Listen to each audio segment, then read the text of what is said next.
अस्सलाम वालेकुम जी। अल्लाह पाक रहम फरमाया। देख लवो मैं लादियाँ पहुँचा है जनाजे वास्ते आउंदा पिया ते तूफानी बारिश ते ऐन ने ना लंब कट के रख छड़ी इत्थे ना लादियाँ कोल खलोते हैं। देख लो कितनी ऐन पई है।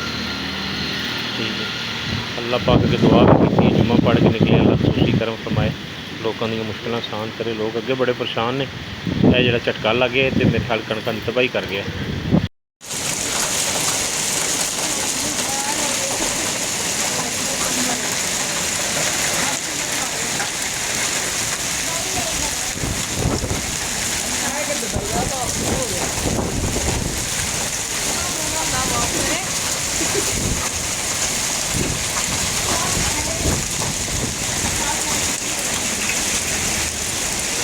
मारो